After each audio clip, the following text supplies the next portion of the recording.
Okay, so let me review the product rule. So if you have a function y that's a product of two functions, the derivative y prime, anyone remember how it works in general? Yeah.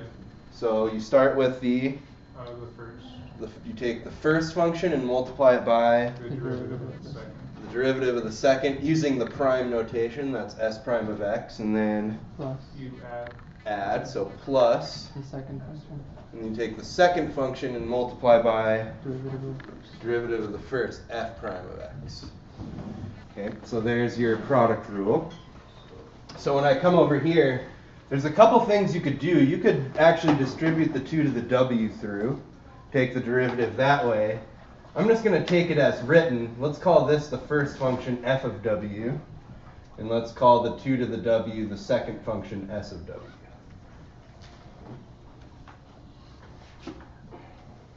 So using that, we're going to take the first function, w plus 1. Sorry, this should be f prime of w. Make sure your variables are matching up. I know we use x most of the time, but if I switch x to w's, everything should have w's.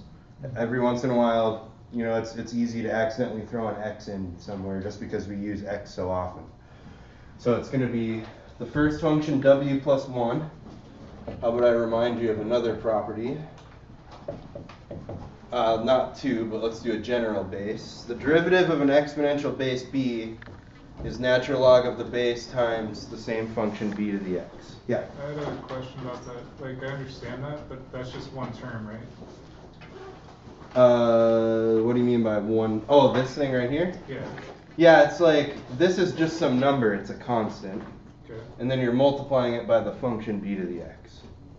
So yeah, it's a single term. Yep. So if you multiplied that times w, that would just, like a variable, it would just be like w times that, right? Yes. Yep. Okay. And we'll do that. We'll simplify this one just for the sake of it, just to see how things line up and everything. Okay.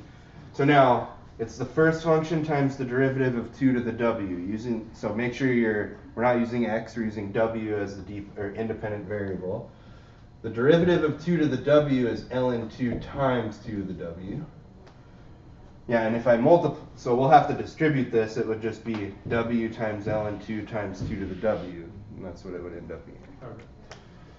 And then you do plus, and you take the second function 2 to the w, so we're doing the second function times the derivative of the first, but what's the derivative of w plus 1? Just 1. This is a linear function with slope 1. So I'll put the times 1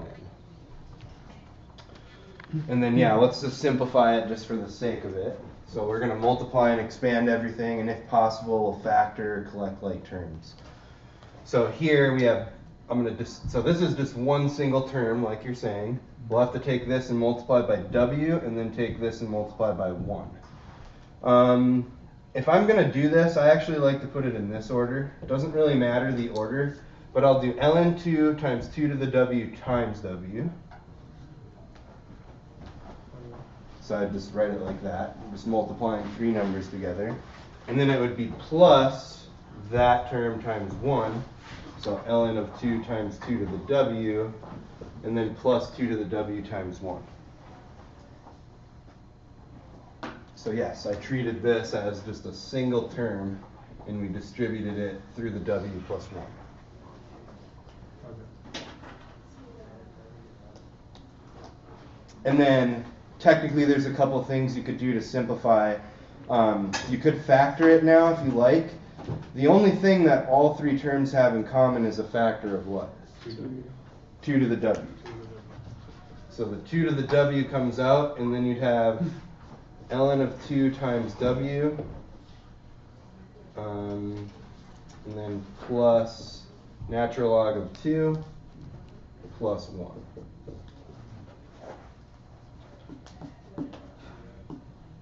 Okay. And that's as much as you could simplify. There's nothing left to factor out of what's in the parentheses. I think the online homework just confused me a little bit on the thing. Yeah. So. They should accept this in any order. You should be able to do, you know, w times ln of 2 times. You could do this multiplication in any order. Yeah. There's really three multiplications. And multiplication's commutative, the order doesn't matter, right? 2 times 5 times 4 is 4 times 5 times 2. You can flip those around any way you want. Okay. And we can do a tangent line with this one. It's not going to necessarily be the nicest expression because it's going to involve ln of 2's and stuff. But what if I said, find the tangent line at w equals 0?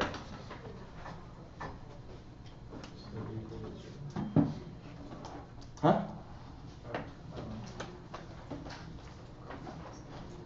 So I want the tangent line at w equals 0. So I need the slope of the tangent line there.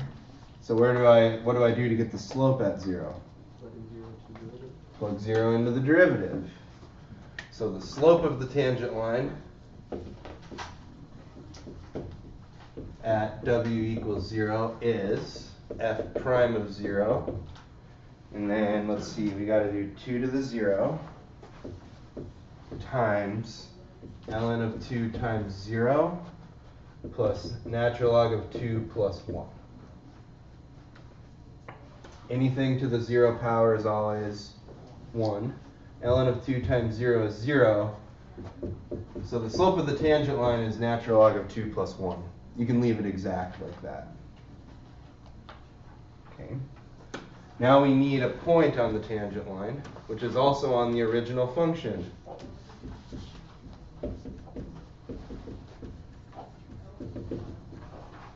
Okay. So which point do I use? So the one, use the point that has a first coordinate of 0, and then what do you do to get the y coordinate? Instead of plugging 0 into the derivative, I plug 0 into the original function. So this would be f of 0. And let's see what you get. When you plug 0 into this, 0 plus 1 is 1 times 2 to the 0, which is also 1. So we're using the point 0, comma 1. That's all it is, folks. 0 goes into the derivative to get slope. 0 goes into the original function to get the y coordinate. And then now it's point slope formula to find the equation. And again, if it doesn't make any sense to you, I would draw that picture I keep drawing over and over, where I take a general curve, I pick an a value, I go up to the graph to get my point. That would certainly help conceptually. Oops. And then now the tangent line.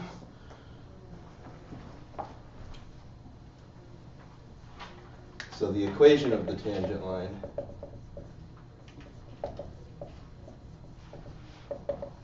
at w equals 0 is, you do y minus what? So y minus the y coordinate of 1 equals the slope, which doesn't look very nice, but the slope is just ln of 2 plus 1. And then we take the slope and multiply by x minus 1. What was the x coordinate of our point? That was 0. That's where we want to find the tangent line. I was having a hard time. Oh, I shouldn't use x. What should I really be using? W. Yeah, I should be using w, sorry, and then minus 0. I just said like 5 minutes ago, don't slip in x's if we're supposed to be using w's. So that's my bad. And if you want, you could simplify it. I don't know if there's really a whole big point to it, but I don't know, you could leave it as y minus 1 equals w, or we'll do it this way, ln of 2 plus 1 times w. And I know it looks funny, but you know, just like 3 could be a slope, our slope this time is just ln of 2 plus 1, whatever that is.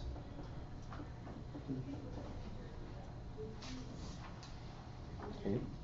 So if you have a tangent line question at a particular place, you plug that value in the derivative to get slope, and then you plug that value into the original function to get the y coordinate, and then point slope formula. Okay. So should we put an intercept form?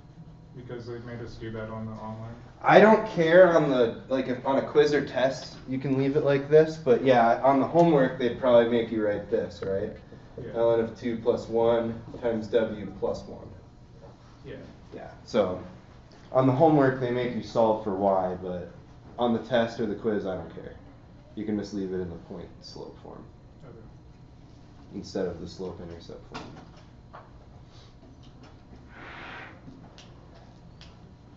And again, this is all extra. The question really only wanted you to find the derivative and simplify.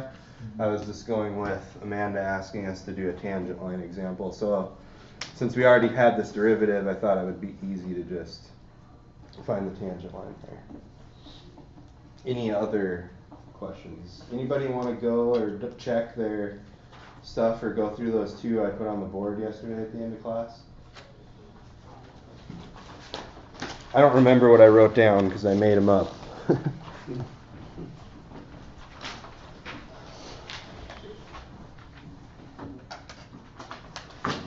let's see, Scott. And then if you didn't hear, it's not really out of 48 points, it's out of 45. I did a 3-point curve. Okay. So anybody want to check those? I mean, I guess you could always check with me later or check with me after class if you want to check your answers to those two I wrote on the board. Is everybody ready to just maybe start going over the test? Like I said, not in a rush to get through anything new today. I would rather spend the time making sure we understand some of these core things on the first exam. These things are going to come up over and over again. Approximate change in profit using marginal analysis. Okay, what's the profit? What's the approximate profit generated by selling the 101st unit? Okay, things like that will keep coming up. Don't really want to use one of these just in case somebody sees the scores. So we'll just go through it. How about first page? I think, yeah. Oh, sorry, Sal. All right. My bad. Maybe we can just go over the whole thing if we have time. So I'll just start right off the bat.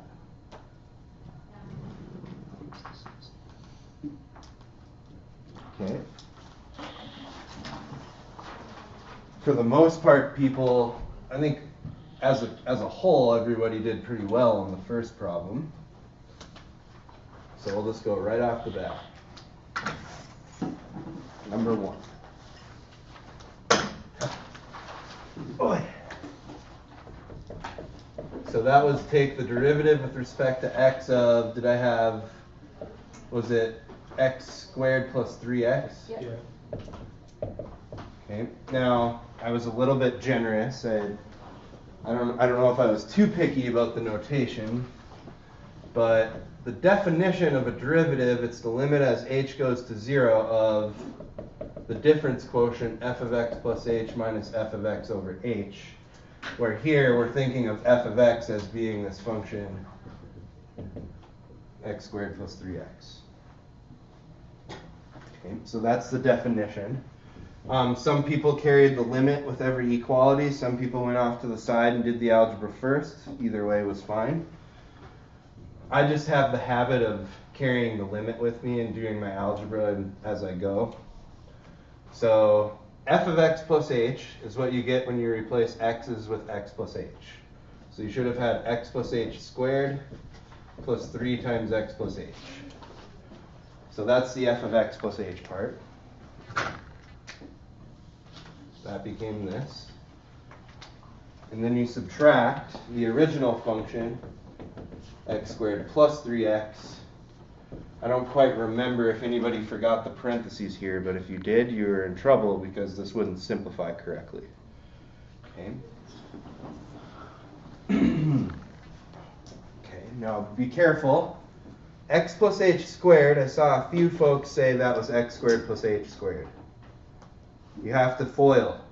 X plus h squared is x plus h times x plus h. Okay. And most people didn't make that mistake. So, but remember, if you're doing this, x plus h squared, it's really x plus h times x plus h. I have to take x times x plus h and h times x plus h. So you get, if you do the first distribution, you get x squared plus xh. and then you distribute the h as well to get hx plus h squared. You get x squared. Xh plus hx is the same thing, 2xh plus h squared. Or what can you remember in general? X plus h squared is always square the first and the last. The middle term is twice the product. That way you don't have to waste your time foiling every time. And in this class, since it's calculus, I almost expect you to skip some algebra steps here and there, okay? As long as you're careful. All right, so this became limit h goes to 0, x squared plus 2xh plus h squared. And then here you had to distribute the 3. You get plus 3x plus 3h. And then here you just distribute the negative sign. Minus x squared minus 3x all over h. Okay, and if you did this right, there should be some cancellation, right? I see an x squared here, but I also see a negative x squared. Those cancel off. Any other ones?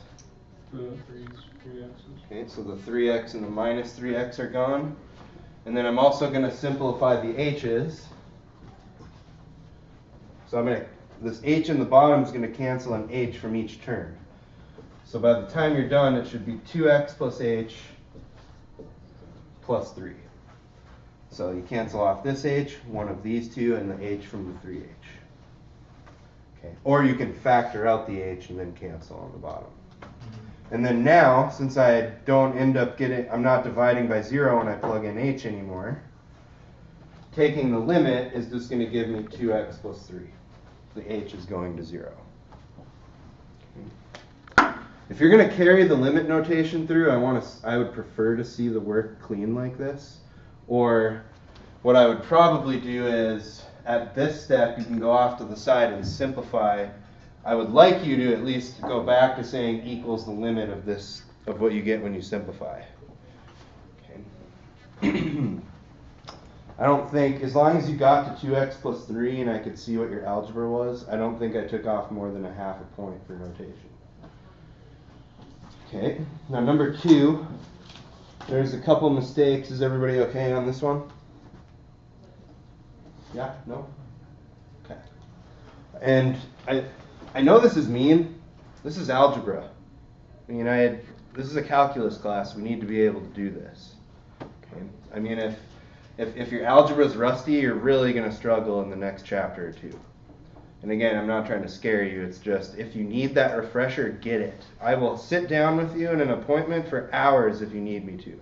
I'd love to help you with your algebra. Okay, just make sure you identify that problem and get it taken care of. Okay? And it's not all of you. So I don't want to seem like I'm ripping all of you. But I just want everyone to do well. Okay, and then number 2. Big mistake I saw on this one. Part A said find the derivative of f of x, and what did I have? Was it like 2 plus x cubed plus 2 times 6 to the x? Okay. Anybody have a guess to what the big mistake I saw was? Yeah, one was taking the derivative of this, but I actually saw this a couple times. Is that true? For instance, plug in 0 plug in 0 on both sides. What's 6 to the 0? 1 times 2 is? But on the right, what's 12 to the 0? 1. Okay, you need to, there's little things you can do to check if what you did makes any sense. Okay, so don't just blindly be simplifying things. Think about, does that work? Would that really be equal?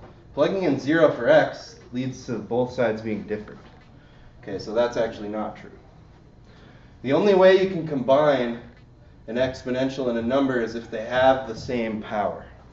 Like if this was 2 to the x times 6 to the x, sure, that's 2 times 6 to the x power.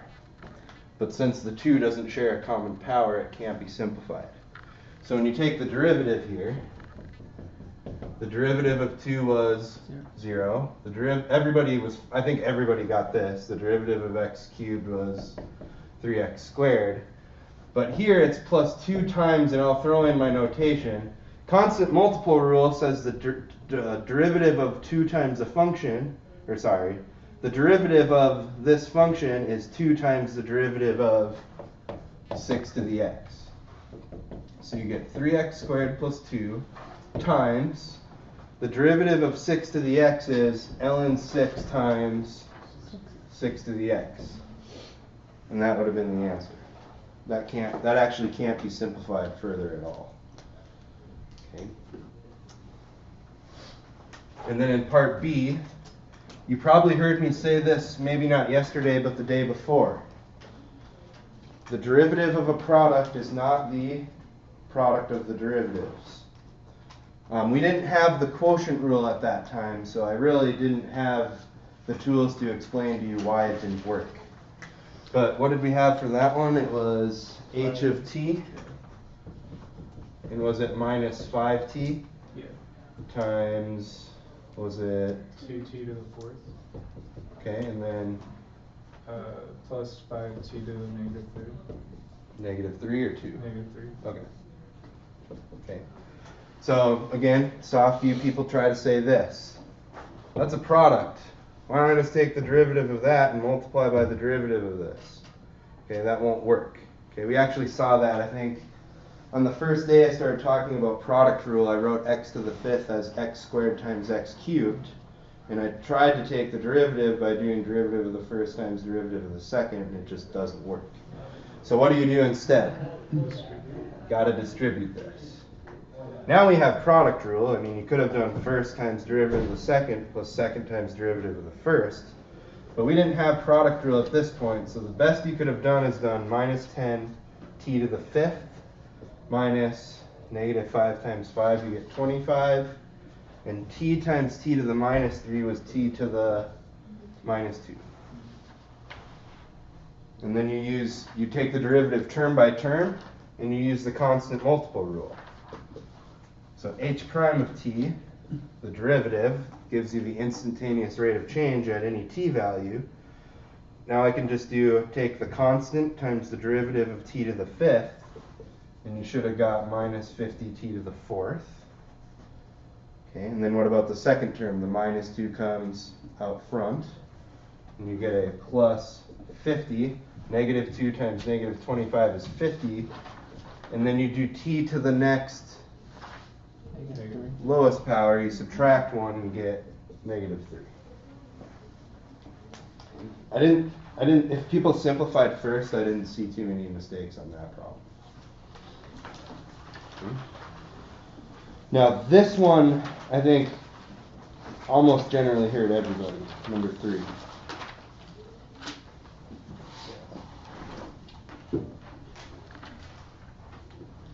Especially the last two parts.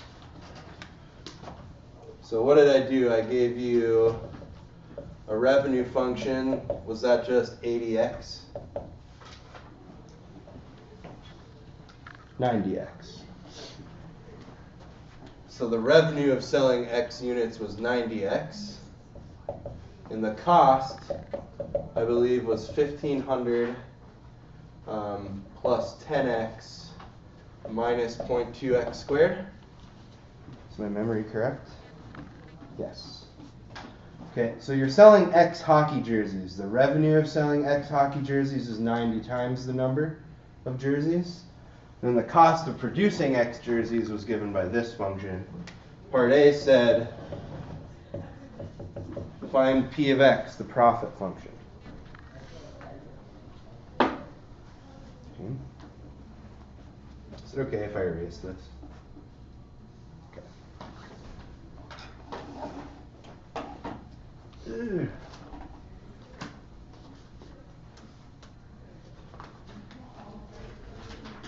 Okay, so what's the general formula for profit? The profit function is always built from the revenue and cost function. How? Okay, so you do the revenue function minus the cost function. And this would equal 90x. And here's one place where I saw mistakes. How many terms does the function c of x have? Which is more than what? 1. When you subtract something with more than one term, you've got to introduce parentheses. I saw people do it on part A when they subtracted f of x, but not here when you subtracted c of x. Okay? So make sure you're throwing in minus. If you're subtracting more than one term, you need parentheses. Now the negative gets distributed. So first of all, 90x minus 10x would give you 80x minus 1500. Let me do this. Let me actually write it in the form of a polynomial, though. Actually, let me do this first. Minus negative 0.2x squared is positive 0.2x squared. 90x minus 10x is 80x. And then you subtract the 1500. That was your profit function. Now, I was generous. If people got, say, if you did A and B correctly, if you had the wrong functions, as long as you knew what to plug in where on the next parts, and you understood what you were supposed to be doing, I gave you full credit just for reasoning it out correctly.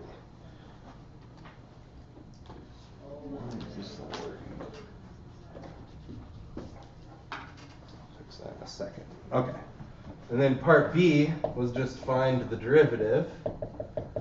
P prime of x would just be, well, the derivative of 0.2x squared was 0.4x, and the derivative of 80x was 80. Okay. And then C is actually two questions in one. It says find the profit when 100 jerseys are sold and the marginal profit when 100 jerseys are sold. So part C, we're supposed to find P of 100. So find P of 100 and P prime of 100. And what did you get when you plugged 100 into the original profit function? Was it like 8,500 or something? Okay, so you do 0.2 times 100 squared plus 80 times 100 minus the 1,500. And you should have got the profit was $8,500. So you sell 100 you produce and sell 100 jerseys, your profit would be $8,500. And then P prime of 100 was 0.4 times 100 plus 80. I think the big mistake I saw here was because you didn't distribute the negative, I saw minus 0.4x plus 80. And then this ends up being 0.4 times 100 is 40. Plus 80 was $120 per jersey. So at the point where you've sold 100 jerseys, the rate of change in profit, you're increasing your profit by $120 per jersey sold.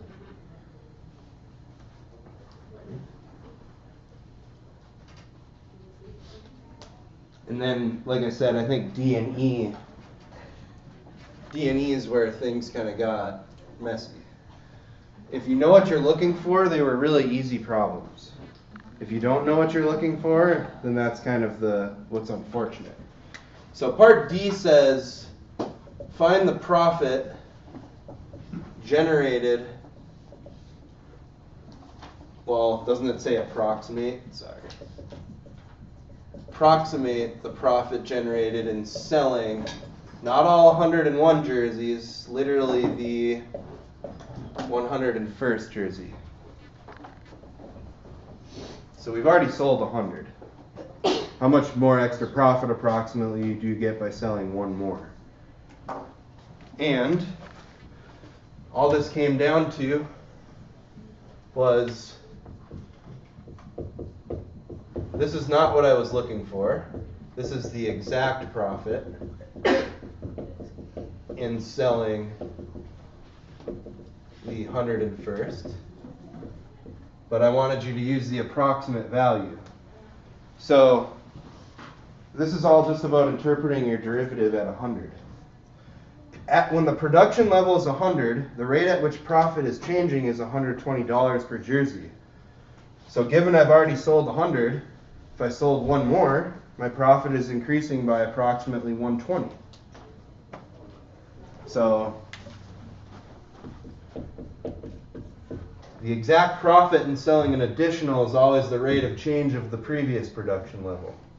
So all your answer was to part D is P prime of 100, which you already calculated in the previous problem. $120. I think the exact profit ended up being like 119 or something like that. Okay. So if I want to approximate revenue, cost, profit of selling that 101st item, it's the derivative at the previous value, because that's how much it's increasing there, approximately. Okay. So when the production level is 100, the derivative there tells me if I sold one more jersey, that's how much my profit would increase approximately. So you just had to say the approximate profit generated in selling the 101st unit is the derivative at 100, which is $120.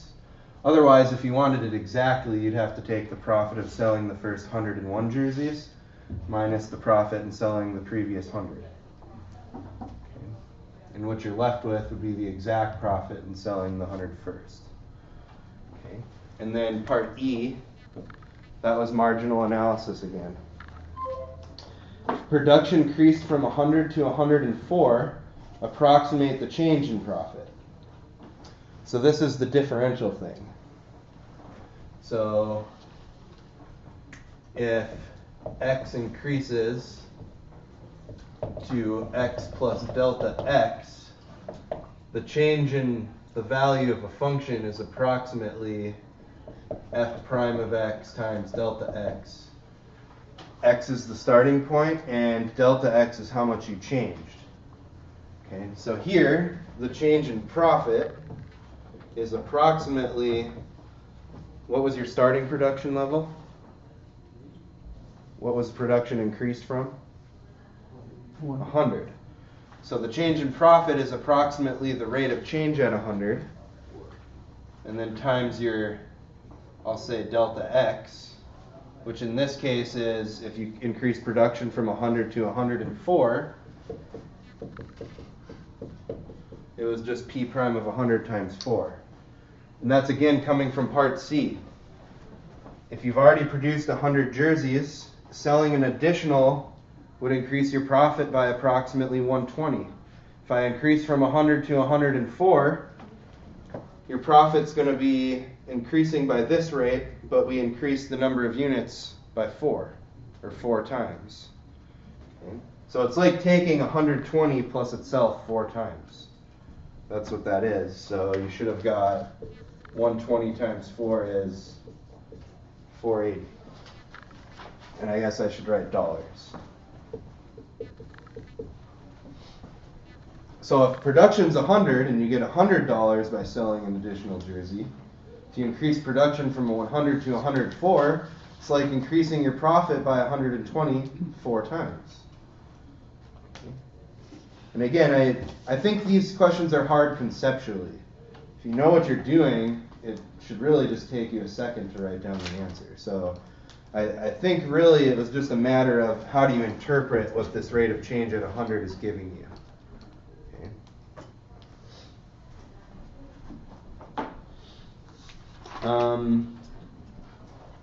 And then number 4. Is everybody okay so far? Okay.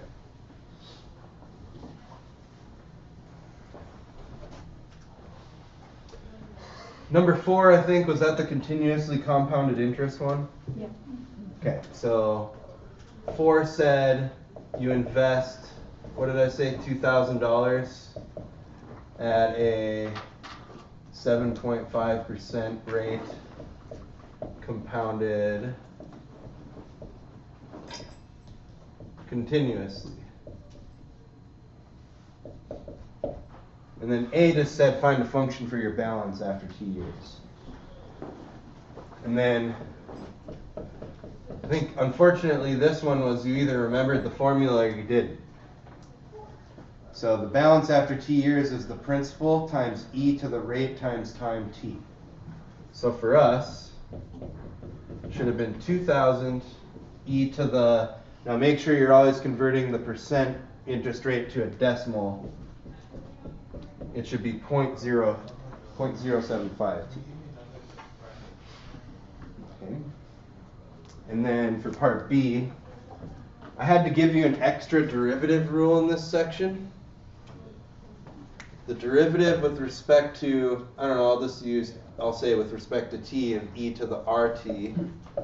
I used c before, but it doesn't matter. That's just r e to the rt. You'll actually see why that's true in our next section called the chain rule. This is a composition of functions. You're composing e to the t with the function rt.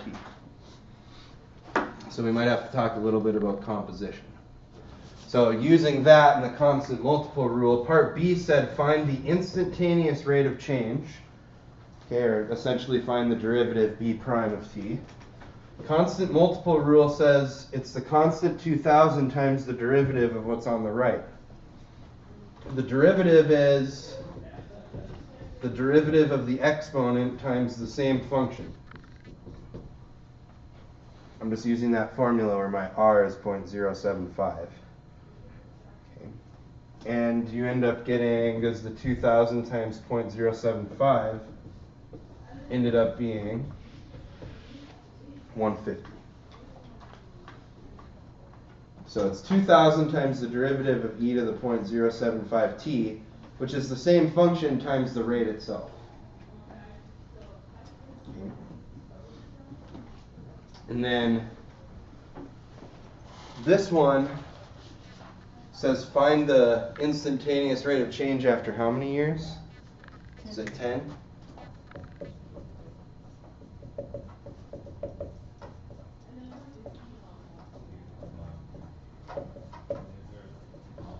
So which function gives me the instantaneous rate of change, A or B? What does A just, that just tells me how much money I have after a certain time. Okay. So part C was just saying once you have the derivative, if I want the rate of change after 10 years, all this question is saying symbolically is find b prime of 10. That gives you the instant rate of change in your balance after 10 years. And then you do that, that's this 150 e to the 0.075 times 10. This was another problem where I just gave you full credit. Even if your derivative was incorrect, as long as you knew in part C you were supposed to plug 10 into the derivative, I gave you full credit. Okay. Again, you might have lost points on A or B, but I'm just looking for understanding and interpretation. If you know what you were supposed to do, even if you made a mistake in a previous step, I try to be generous with the points I give. And then what did this end up being approximately? 317.55. And then you're supposed to have units, dollars per year. So after 10 years, you would expect your balance to increase by 317.55 cents next year. Approximately, though. That's not going to be the exact amount that your balance increases. That's just an approximate. How are we doing on time? We only have 10 minutes. Doesn't look like we're starting anything new today. I'm going to skip number 5. I mean, I don't think we have time to go through all of these. I want to go through 6B.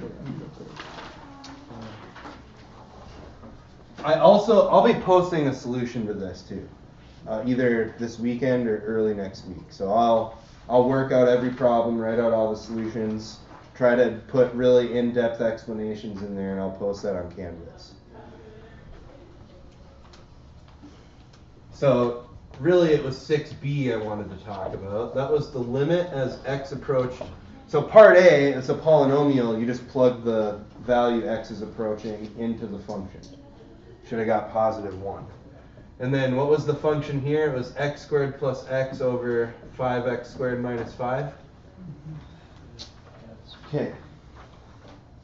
Now I was kind of surprised on this one. If you try to plug that value -1 in the top and bottom, what do you end up getting? What does that mean? Doesn't that mean that the top and bottom would have to share a common factor? If -1 is a root of the top and a root of the bottom, they'd have to share a common factor, meaning this is factorable and you should be able to factor top and bottom and cross something off. So I don't know if it was some people didn't realize you needed to factor, or people struggled with the factoring itself. I'm not really sure. But what could I factor out of the numerator? X. Yeah, both terms have an x. And then in the denominator to start out, you can factor first out the 5. So I saw a lot of people, not a lot, I saw some people get this far. Okay, but this is not a, at this step it's not a calculus disconnect, it's an algebra disconnect. Okay. X squared minus 1 is difference of squares. How many people have seen this formula in general? X squared minus a squared factors as x minus ax plus a. So x squared minus 1, that's really x squared minus 1 squared. That's x minus 1, x plus 1. Okay, so the denominator would become 5 times x plus 1, x minus 1. Now you get to cross off those two factors, screwing everything up. X plus 1s are gone. And you just get x over 5 times x minus 1. And then at this point, I don't think there'd be a problem just plugging in the minus 1, because it's not going to lead to division by 0. So this is a rational function defined at -1. You just plug -1 in to get the limit. So you get minus 1 over 5 times minus 1 minus 1. I think that's minus 2 times 5, you get -10. -1 over -10 gave you 1/10. So if you ever have a rational function and it's 0 on top and bottom, that means you have to factor top and bottom and eliminate a common factor so that you can do direct substitution. Okay. In the case that the bottom does not approach 0, but in the case that the top does not approach 0, but the bottom does, the limit will not exist, and it'll usually end up being plus or minus infinity. That comes in on the next problem. So I'll do that one, and then we'll start something new tomorrow. But let's see, and then was it number 6 or 7? 7? Okay.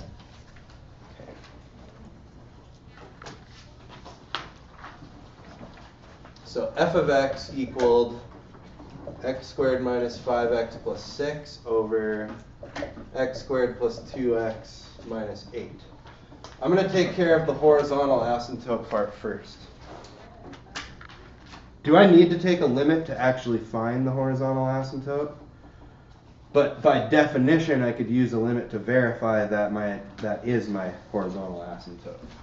So what's the rule? If the highest power of x on top and bottom is the same, the horizontal asymptote is going to equal, it's going to be a horizontal line y equals the ratio of leading coefficients.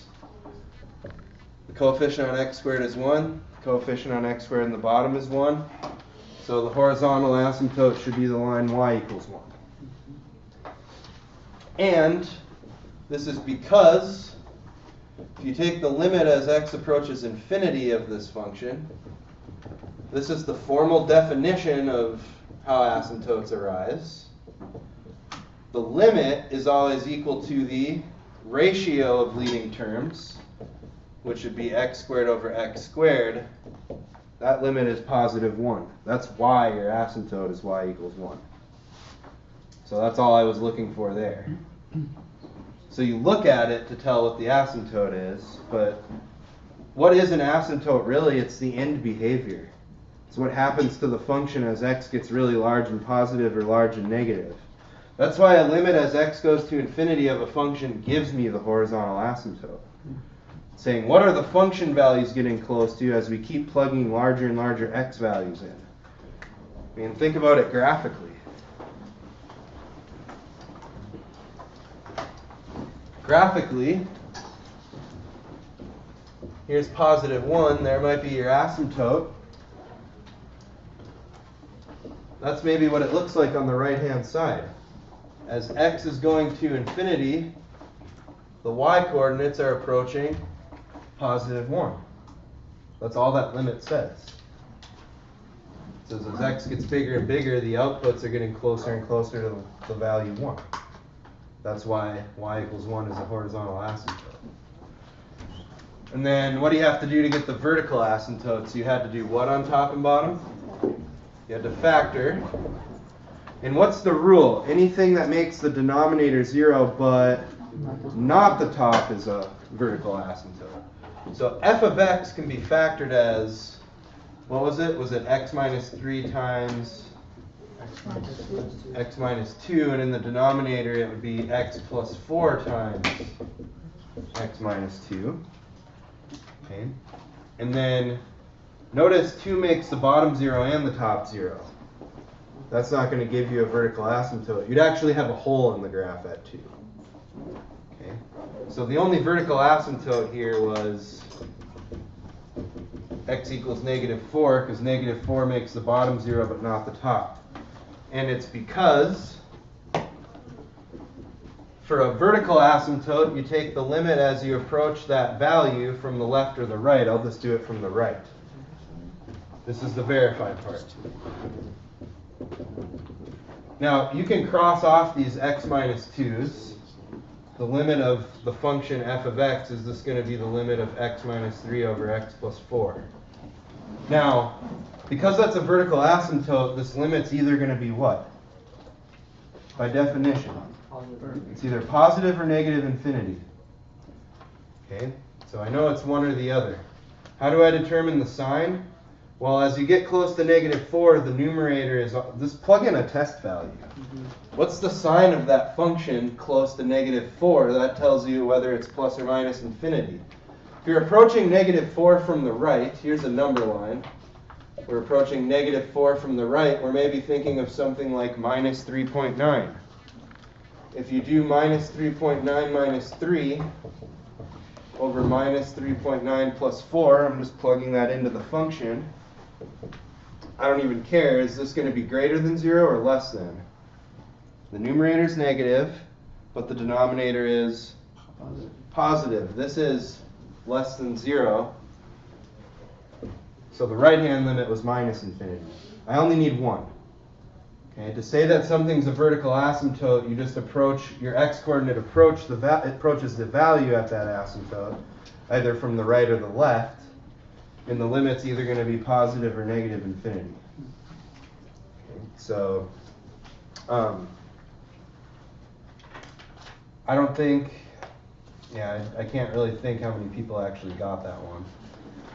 So, like I said, for now I did a 3-point curve. I'm still considering other options, but at this point, I'm leaning more towards no makeup or no getting points back. I don't know, that's just my philosophy, and I guess how I've really just dealt with stuff like this. The making up points can come on the final. You want a better test score on test 1? Study better, study more, get a better score on the final, and your test score will go up. Okay. But I just want everyone to know I care about how well everybody does. I want to be helpful. If you need the help, let me know, and I would be glad to meet up with you. Okay. All right, thanks everyone. Hopefully that was helpful.